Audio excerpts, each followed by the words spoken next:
अथ गजेन्द्रमोक्षः। श्रीशुक उवाच।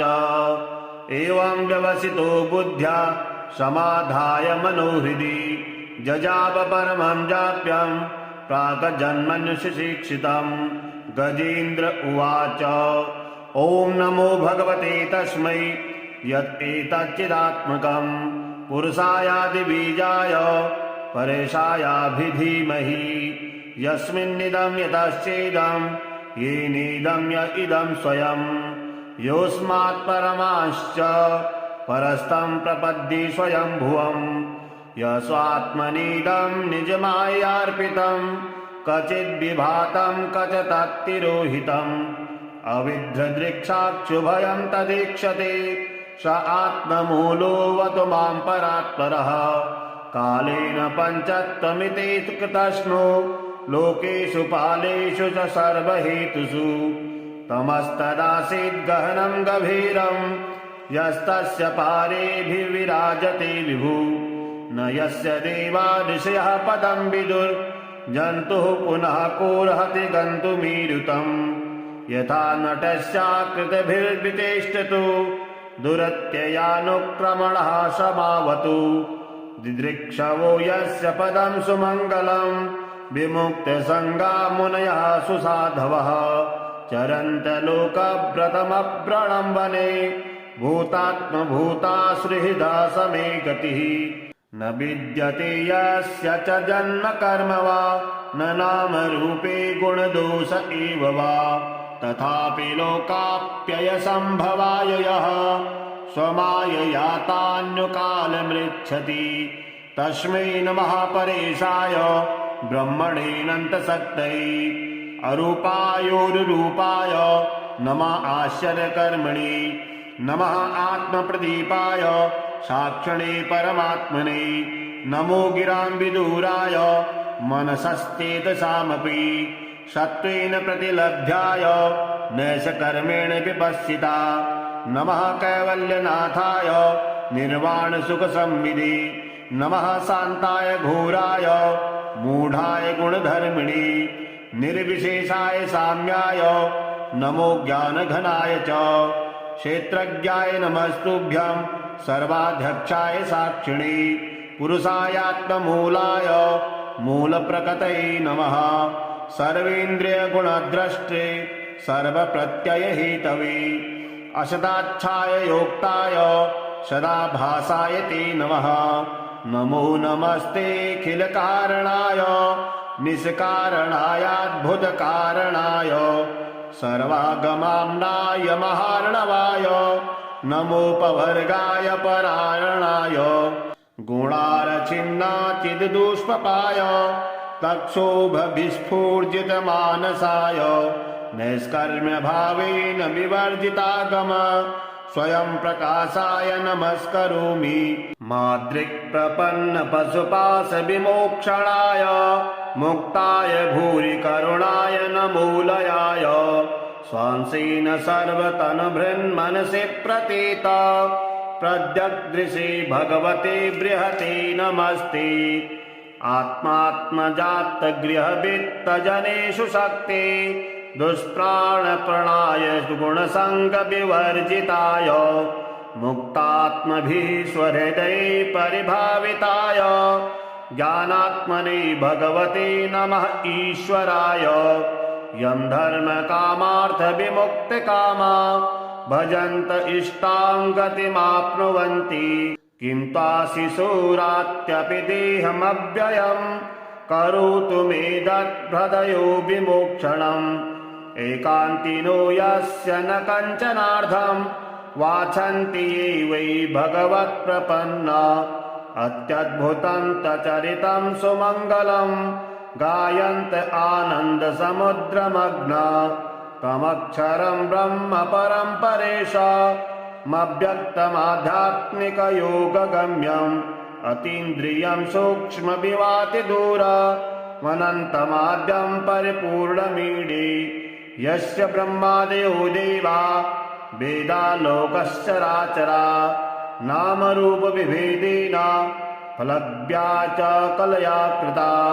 यथार्चिषोऽग्ने सवितुर्गर्भस्तयो निर्यान्ति संयान्त्यसत्वित्सरोचिषः यथा यतोऽयं गुणसम्प्रवाहो बुद्धिर्मनः खानि शरीरसर्गा स वै न देवासुरमत्यतिरिङ्गा न स्त्री न सर्ढो न पुमान जन्तु नायं गुणः कर्म न सन्न चासन् निधेशशेषो जयतादिशेषः जिजीविषेदाहमिहामुयाके मन्तर्बहिश्चावृत्तये भयोन्या इच्छामि कालेन तस्य विपल्लवास् तस्यात्मलोकावरुणस्य मोक्षम् सोऽहं विश्वसृजं विश्वं विश्ववेदसं विश्वात्मजन्मजं ब्रह्म प्रणतोऽस्मि परं पदम् योगरन्धितकर्माणो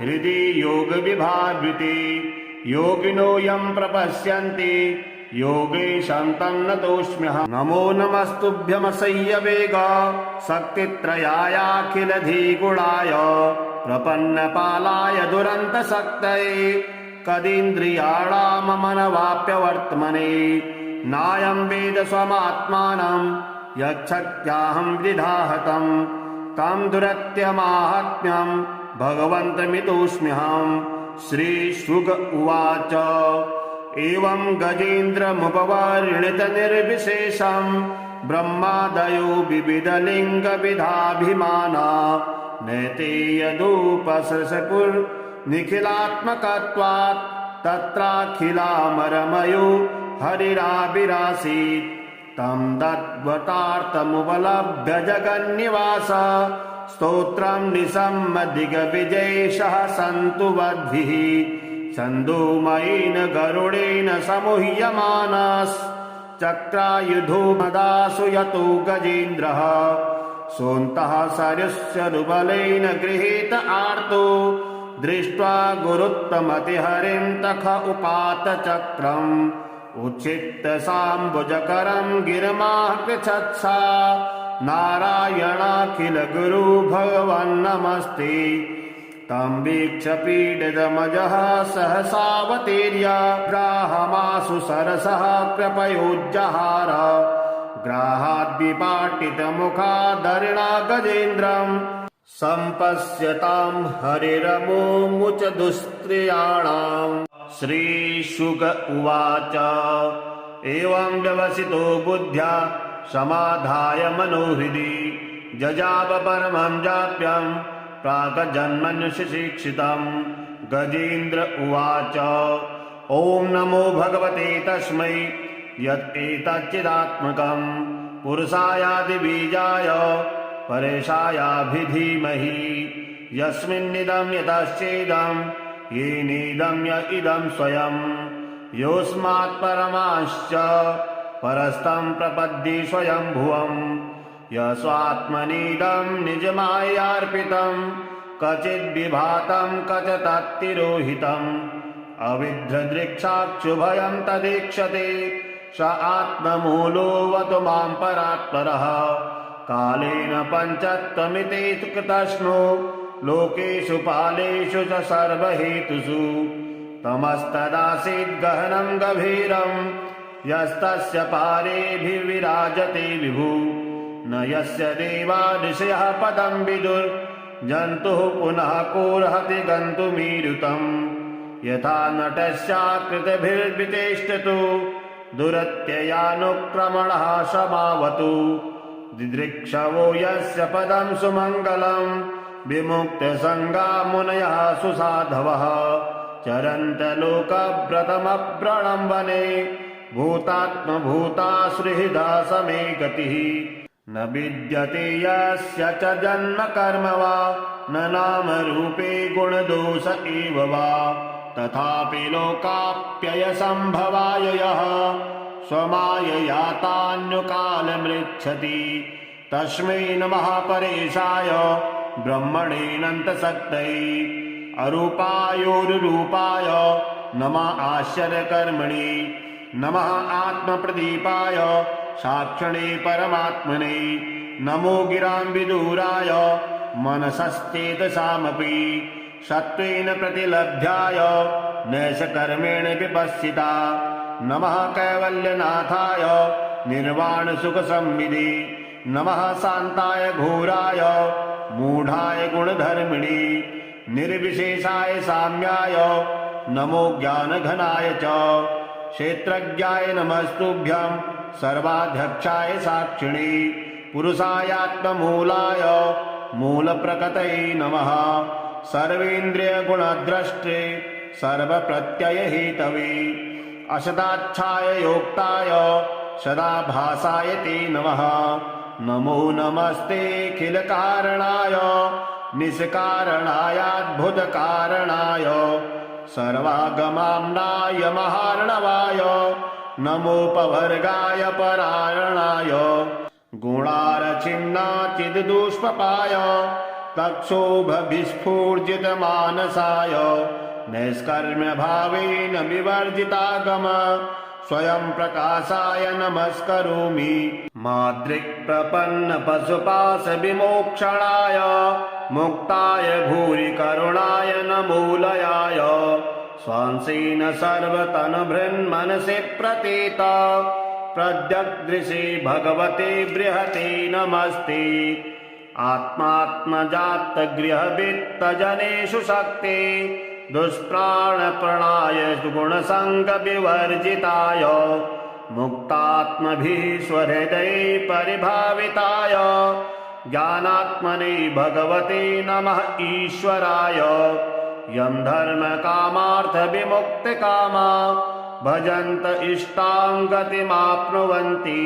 किं त्वाशिशोरात्यपि देहमव्ययम् करोतु मे दद्भृदयो विमोक्षणम्। एकान्तिनो यस्य न कञ्चनार्थम् वाञ्छन्ति ये वै भगवत्प्रपन्ना।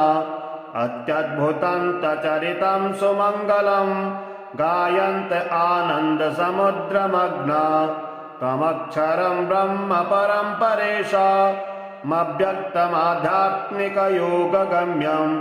अतीन्द्रियं सूक्ष्मविवातिदूरमनन्तमाद्यं परिपूर्णमीडे।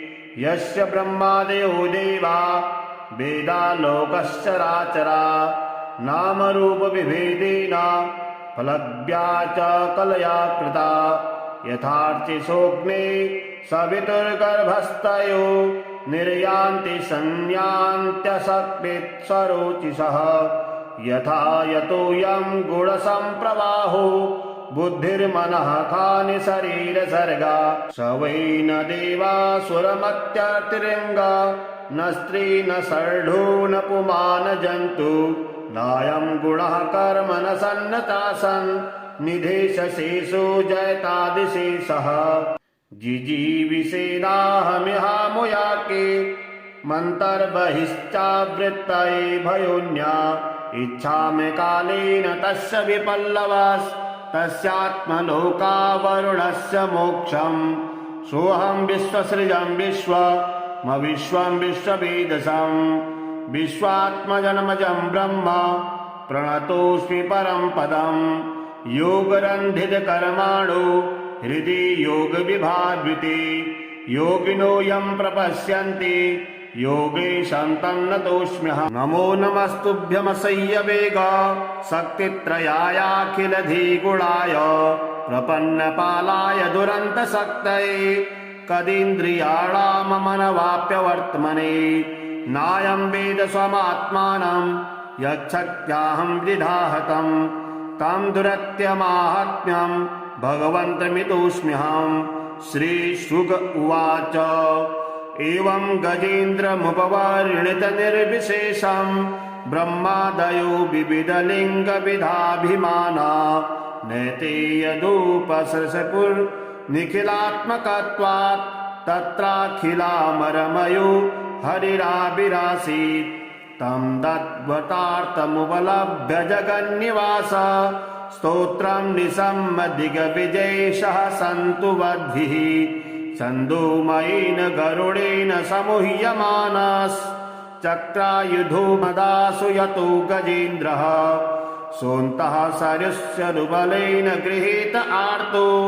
दृष्ट्वा गुरुत्तमतिहरिं तख उपात चक्रम् उच्छित्त साम्बुजकरं गिरमाः पृच्छत्सा नारायणाखिल गुरु भगवन्नमस्ते।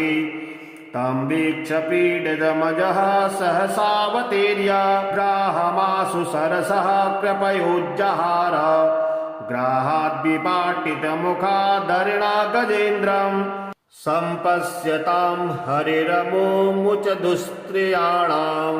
श्रीशुक उवाच एवं व्यवसितो बुद्ध्या समाधाय मनोहृदि जजाप परमं जाप्यं प्राक्जन्मन्युशिक्षितं। गजेन्द्र उवाच ॐ नमो भगवते तस्मै यत्एतच्चिदात्मकं पुरुषायादिबीजाय परेशायाभिधीमहि यस्मिन्निदं यतश्चेदं येनेदं य इदं स्वयं योऽस्मात् परमाश्च परस्तं प्रपद्ये स्वयंभुवम् यस्वात्मनीदं निजमायार्पितं क्वचिद्विभातं क्वच तत्तिरोहितम् अविद्रदृक्षाक्षुभयं तदीक्षते स आत्ममूलोऽवतु मां परात्परः। कालेन पञ्चत्वमिति कृतस्नो लोकेषु पालेषु च सर्वहेतुषु तमस्तदासीद् गहनं गभीरं यस्तस्य पारेभिर्विराजते विभु न यस्य देवा ऋषयः पदं विदुर्जन्तुः पुनः कोऽर्हति गन्तुमीरुतम् यथा नटस्याकृतिभिर्विचेष्टतो दुरत्ययानुक्रमणः समावतु दिदृक्षवो यस्य पदं सुमङ्गलं विमुक्तसङ्गा मुनयः सुसाधवः चरन्त लोकव्रतमव्रणं वने भूतात्मभूतासुहृदा समे गतिः न विद्यते यस्य च जन्म कर्म वा न नाम रूपे गुणदोष एव वा तथापि लोकाप्ययसम्भवाय यः स्वमाययातान्युकालमृच्छति तस्मै नमः परेशाय ब्रह्मणेऽनन्तशक्तये अरूपायोरुरूपाय नमः आश्चर्यकर्मणे नमः आत्मप्रदीपाय साक्षिणे परमात्मने नमो गिरां विदूराय मनसश्चेतसामपि सत्त्वेन प्रतिलभ्याय नैषकर्मेण विपश्चिता नमः कैवल्यनाथाय निर्वाणसुखसंविदे नमः शान्ताय घोराय मूढाय गुणधर्मिणे निर्विशेषाय साम्याय नमो ज्ञानघनाय च क्षेत्रज्ञाय नमस्तुभ्यं सर्वाध्यक्षाय साक्षिणे पुरुषायात्ममूलाय मूलप्रकृतये नमः सर्वेन्द्रियगुणद्रष्टे सर्वप्रत्ययहेतवे असदाच्छाय योक्ताय सदाभासाय ते नमः नमो नमस्तेऽखिलकारणाय निष्कारणायाद्भुतकारणाय सर्वागमाम्नाय महार्णवाय नमोपवर्गाय परायणाय गुणारचिन्नाचिद्दुष्पपाय तक्षोभविस्फूर्जितमानसाय नैष्कर्म्यभावेन विवर्जितागम स्वयं प्रकाशाय नमस्करोमि माद्रिक्प्रपन्नपशुपाशविमोक्षणाय मुक्ताय भूरि करुणाय नमोलयाय स्वांसेन सर्वतनुभृन्मनसि प्रतीत प्रद्यग्दृशे भगवते बृहते नमस्ते आत्मात्मजातगृहवित्तजनेषु शक्ते दुष्प्राणप्रणाय गुणसङ्गविवर्जिताय मुक्तात्मभिः स्वहृदये परिभाविताय ज्ञानात्मने भगवते नमः ईश्वराय यं धर्मकामार्थविमुक्तकामा भजन्त इष्टां गतिमाप्नुवन्ति किं त्वाशिशूरात्यपि देहमव्ययम् करोतु मे दद्भृदयो विमोक्षणम् एकान्तिनो यस्य न कञ्चनार्थं वाछन्ति ये वै भगवत्प्रपन्ना अत्यद्भुतं तचरितं सुमङ्गलं गायन्त आनन्दसमुद्रमग्ना तमक्षरं ब्रह्म परं परेशामव्यक्तमाध्यात्मिकयोगगम्यम् अतीन्द्रियं सूक्ष्मविवातिदूरमनन्तमाद्यं परिपूर्णमीडे यस्य ब्रह्मादयो देवा वेदालोकश्चराचरा नामरूपविभेदेन फलज्ञा च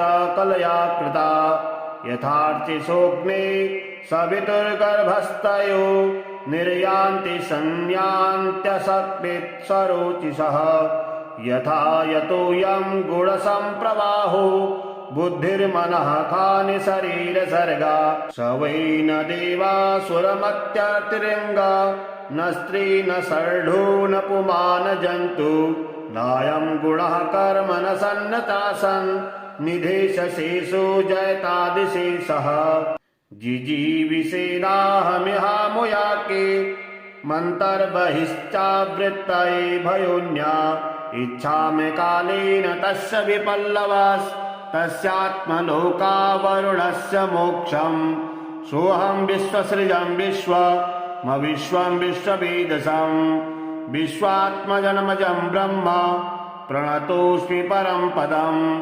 योगरन्धितकर्माणो हृदि योगविभावृते योगिनो यं प्रपश्यन्ति योगेशं तं नतोऽस्म्यहम् नमो नमस्तुभ्यमसह्यवेग शक्तित्रयायाखिलधिगुणाय प्रपन्नपालाय दुरन्तशक्तये कदीन्द्रियाणाममनवाप्यवर्त्मने नायं वेद स्वमात्मानं यच्छक्त्याहं विधाहतम् तं दुरत्यमाहात्म्यं भगवन्तमितोऽस्म्यहम् श्रीशुक उवाच एवं गजेन्द्रमुपवर्णितनिर्विशेषं ब्रह्मादयो विविधलिङ्गविधाभिमाना नैते यदुपसृशपुर्निखिलात्मकत्वात् तत्राखिलामरमयो हरिराविरासीत् तं तद्वतार्थमुपलभ्य जगन्निवास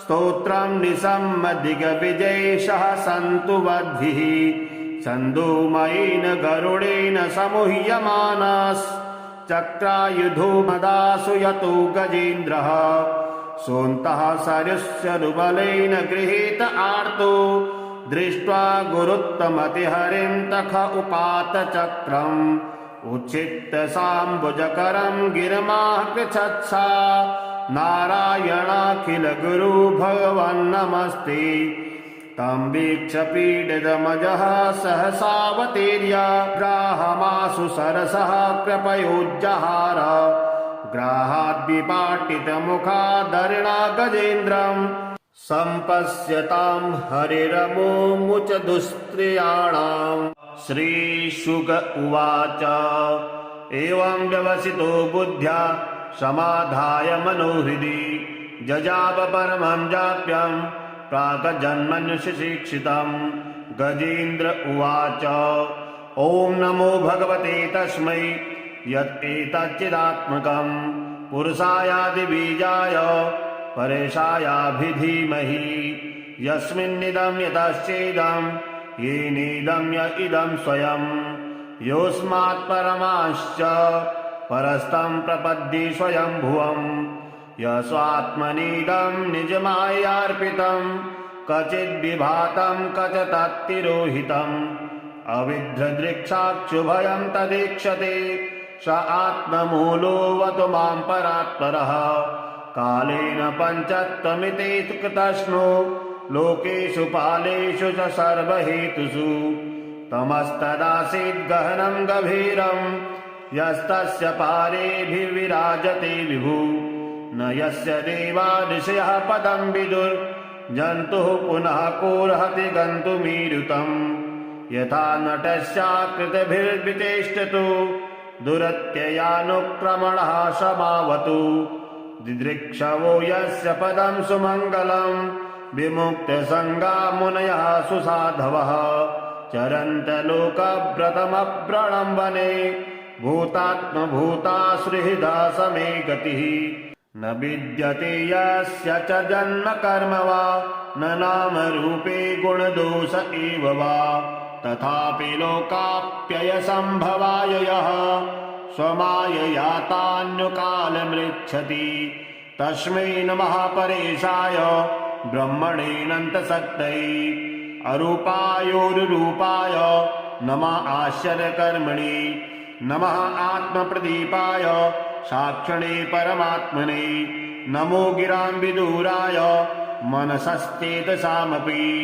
सत्त्वेन प्रतिलभ्याय नैषकर्मेण विपश्चिता नमः कैवल्यनाथाय निर्वाणसुखसंविदे नमः शान्ताय घोराय मूढाय गुणधर्मिणे निर्विशेषाय साम्याय नमो ज्ञानघनाय च क्षेत्रज्ञाय नमस्तुभ्यं सर्वाध्यक्षाय साक्षिणे पुरुषायात्ममूलाय मूलप्रकृतये नमः सर्वेन्द्रियगुणद्रष्टे सर्वप्रत्ययहेतवे असदाच्छाय योक्ताय सदाभासाय ते नमः नमो नमस्तेऽखिलकारणाय निष्कारणायाद्भुतकारणाय सर्वागमाम्नाय महार्णवाय नमोपवर्गाय परायणाय गुणारचिन्नाचिद्दुष्पपाय तक्षोभविस्फूर्जितमानसाय नैष्कर्म्यभावेन विवर्जितागम स्वयं प्रकाशाय नमस्करोमि माद्रिक्प्रपन्नपशुपाशविमोक्षणाय मुक्ताय भूरि करुणाय नमोलयाय स्वांसेन सर्वतनुभृन्मनसि प्रतीत प्रद्यग्दृशे भगवते बृहते नमस्ते आत्मात्मजातगृहवित्तजनेषु शक्ते दुष्प्राणप्रणाय गुणसङ्गविवर्जिताय मुक्तात्मभिः स्वहृदये परिभाविताय ज्ञानात्मने भगवते नमः ईश्वराय यं धर्मकामार्थविमुक्तकामा भजन्त इष्टां गतिमाप्नुवन्ति किं ताशिशूरात्यपि देहमव्ययम्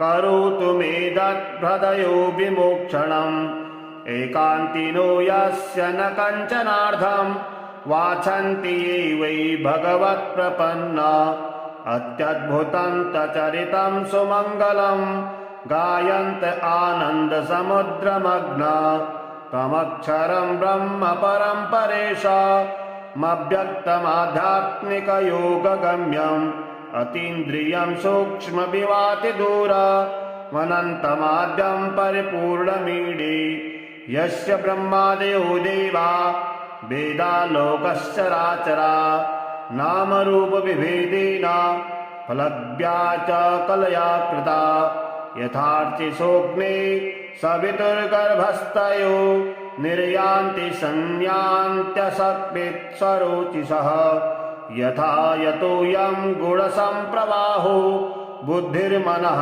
खानि शरीरसर्गा स वै न देवासुरमत्यतिरङ्गा न स्त्री न सर्ढो न पुमान जन्तु नायं गुणः कर्म न सन्नतासन् निधेशशेषो जयतादिशेषः जिजीविषेणाहमिहामुयाके मन्तर्बहिश्चावृत्तये भयोन्या इच्छामि कालेन तस्य विपल्लवास्तस्यात्मलोकावरुणस्य मोक्षम् सोऽहं विश्वसृजं विश्वमविश्वं विश्ववेदसं विश्वात्मजन्मजं ब्रह्म प्रणतोऽस्मि परं पदम् योगरन्धितकर्माणो हृदि योगविभावृते योगिनो यं प्रपश्यन्ति योगेशं तन्नतोऽस्म्यहम् नमो नमस्तुभ्यमसह्यवेग शक्तित्रयायाखिलधिगुणाय प्रपन्नपालाय दुरन्तशक्तये कदीन्द्रियाणाममनवाप्यवर्त्मने नायं वेद स्वमात्मानं यच्छक्त्याहं विधाहतं तं दुरत्यमाहात्म्यं भगवन्तमितोऽस्म्यहम् श्रीशुक उवाच एवं गजेन्द्रमुपवर्णितनिर्विशेषं ब्रह्मादयो विविधलिङ्गविधाभिमाना नैते यदुपसृशपुर्निखिलात्मकत्वात् तत्राखिलामरमयो हरिराविरासीत् तं तद्वतार्थमुपलभ्य जगन्निवास स्तोत्रं निसम्मदिग्विजयेशः सन्तु वद्भिः छन्दोमयेन गरुडेन समुह्यमानश्चक्रायुधो मदासु यतो गजेन्द्रः सोऽन्तः सरुबलेन गृहीत आर्तो दृष्ट्वा गुरुत्तमतिहरिं तख उपात चक्रम् उच्छित्त साम्बुजकरं गिरमाः पृच्छत्सा नारायणाखिल गुरु भगवन्नमस्ते तं वीक्ष्य पीडितमजः सहसावतीर्य ग्राहमाशु सरसः कृपयोज्जहार ग्राहाद्विपाटितमुखादरिणा गजेन्द्रम् सम्पश्यतां हरिरमुमुच दुस्त्रियाणाम्।